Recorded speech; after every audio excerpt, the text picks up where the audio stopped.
Hello అండి, welcome to all. ఈరోజు ఈ వీడియోలో నేను బేబీ అంబ్రెల్లా ఫ్రాక్ అయితే చూపించబోతున్నాను. దీనికోసం నేను ఒక 10 ఇంచెస్ దగ్గర అయితే మార్క్ చేసి పెట్టుకున్నానండి. క్లాత్ లూజ్ కోసం అయితే నేను చూస్తున్నాను. ఇదైతే రెడీమేడ్ ఫ్రాక్ ఇచ్చారండి. అది కోసం నేనైతే ఒక 10 ఇంచెస్ ఉంది. దీనికి ఖర్చు కోసం 1 or 2 ఇంచెస్ యాడ్ చేసుకోవచ్చు. నేనైతే దీన్ని ఆఫ్ చేసుకుంటున్నాను. ఆఫ్ చేసి ఇక్కడ మార్క్ చేసి పెట్టుకుంటున్నాను. ఖర్చుకు తర్వాత చేసుకోవచ్చు, లేదంటే ఇప్పుడు ఒకేసారి మార్క్ చేసుకోవచ్చు అండి. కింద కూడా యాస్టీస్ ఇలాగైతే ఇచ్చేసాను మార్కింగ్. నెక్ అయితే చూస్తున్నానండి. నెక్ వెట్ అయితే చూస్తున్నానండి. రెడీమేడ్ ఫ్రాక్ కదా, కొంచెం ఎక్కువగానే ఉంటుంది. బేబీ ఫ్రాక్స్ కాబట్టి మనం యాస్టీస్ తీసేసుకోవచ్చు, అదేం ప్రాబ్లం అవ్వదు. షోల్డర్ కూడా చూస్తానండి, ఒక 2.5-3 ఇంచెస్ ఉంది. ఆర్మ్ హోల్ డీప్ వచ్చేసి ఒక 4.5 దగ్గర మార్క్ చేసుకోవచ్చు. రెడీమేడ్ అయితే 5 ఇంచెస్ వరకు తీసుకోవచ్చు అండి. నేనైతే 4.5 తీసుకున్నాను. ఇదైతే స్కేల్తో మార్క్ చేస్తున్నానండి.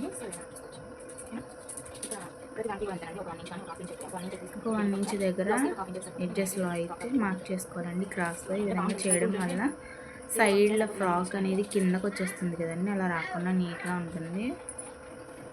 ఇప్పుడు టోటల్గా మార్క్ చేసుకుంటున్నానండి సైడ్ ఇంతవరకు. ఖర్చు ఎక్కువ ఉండాలి కదండి పిల్లలకి, ఊరికనే వెయిట్ ఎక్కువ అయిపోతుంటారు, కొంతమంది సన్నగా అయిపోతుంటారు, తెలియదు కదా. అందుకని మనం ఖర్చు ఎక్కువ పెట్టుకున్నా అంటే ప్రాబ్లం ఏమి ఉండదండి. ఈ విధంగా కట్ చేసేసుకోవాలి.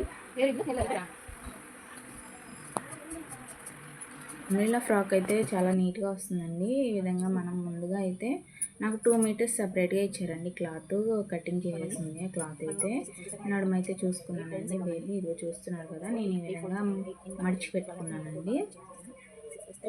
నడుమైతే ఇక్కడ 4 ఫోల్డింగ్స్ ఉంది కాబట్టి నేను దాన్ని 4 భాగాలుగా చేసుకోవాలి. కానీ ఇక్కడ నేను 2 క్లాత్లు వేసాను కాబట్టి 2 భాగాలుగా చేసుకుంటున్నానండి, ఎక్కువ చేయకుండా. ఎందుకంటే 2 పీసెస్ కదా ఇది క్లాత్, అందుకని. లాంగ్ అయితే నేను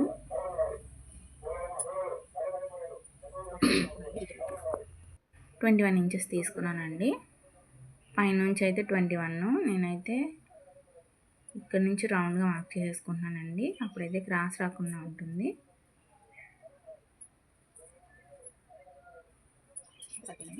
అటు ఇటు జరగకుండా చూసుకోవాలండి. నేను నడుమునైతే 2 భాగాలుగా చేసుకుని ఇక్కడ పైన మార్క్ చేసుకున్నానండి. అలాగే కింద లాంగ్ ఎంత కావాలని చెప్పి మార్క్ చేసుకున్నాను.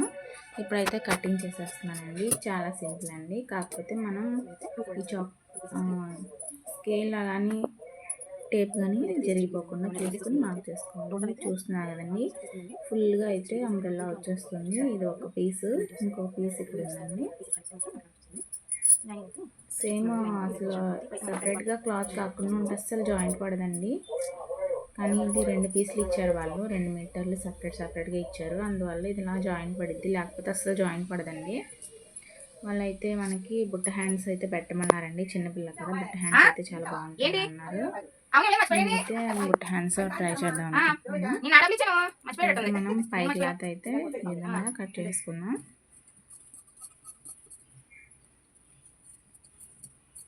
ఇది డిజైన్ అది ఏం లేదు కాబట్టి మనం క్లాత్ ఇటన్నా వేసుకోవచ్చు అండి. డిజైన్ ఉన్నా లేదంటే బార్డర్ ఉన్నా కూడా మనమైతే అటు ఇటు చూసుకోవాలండి, ఉల్టా సీదా చూసుకోవాలి. బార్డర్ డిజైన్ పైకి ఉందా కింద ఉందా అని చెప్పి చూసుకోవాలి. ఇదైతే సాదాగా ఉంది కాబట్టి ఏమంత ప్రాబ్లం ఉండదు, మన ఇష్టంగా వేసేసుకోవచ్చు ఎలాగైనా క్లాత్ అయితే. చూస్తున్నారు కదండి, నేనైతే బుట్ట హ్యాండ్స్ కోసం నేను స్ట్రైట్గా అయితే కట్ చేసేసుకుంటున్నాను.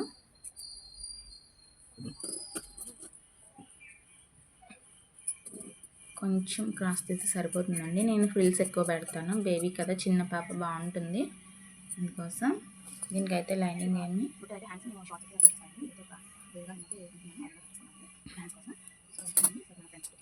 ఇప్పుడైతే ఫ్రంట్ బ్యాక్ అలాగే అంబ్రెల్లా కూడా కట్ చేస్తాను. అంబ్రెల్లాకు లైనింగ్ అయితే స్ట్రైట్గా వేసేసుకుంటానండి, ఎందుకంటే క్లాత్ తక్కువ ఇచ్చారు వాళ్ళు. Like and subscribe.